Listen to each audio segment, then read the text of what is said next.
আসেন তাহলে আমরা সকল জায়গায়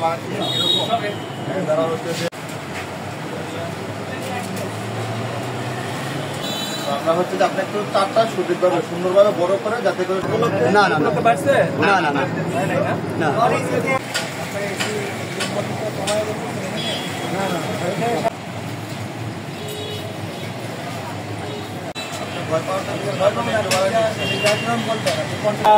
বাইরে লাগায় রাখার চেষ্টা করবেন।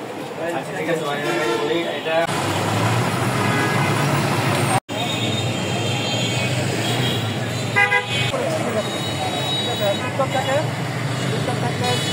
কোম্পানিতে ঈদ উপলক্ষে যাতে দামটা না বাড়িয়ে ফেলে ওরা, সেক্ষেত্রে দামটা আমরা কিছু জায়গায় অভিযোগ পেয়েছি যে দাম বেশি রাখতেছে। ঢাকার যে বাসগুলো আছে 300 টাকার তারা নিচ্ছে, 500 টাকা নিচ্ছে। তো ওইটা অভিযোগ ভিত্তিতে আমরা এসেছিলাম। তো দেখুন এই যে মোটামুটি ঠিকই আছে, ভাড়া কমপ্লিটটা বেশি ছিল বা আমরা পাইনি। আরেকটা ব্যাপার হচ্ছে সড়কে অতিরিক্ত অ্যাক্সিডেন্ট বেড়ে গিয়েছে। সেটা উপলক্ষে আমরা একটু দেখতেছিলাম সবার ফিটনেসের গাড়িটা আছে কিনা, বা হেলমেট যারা হেলমেট না পরে যাচ্ছেন তাদের আমরা শাস্তি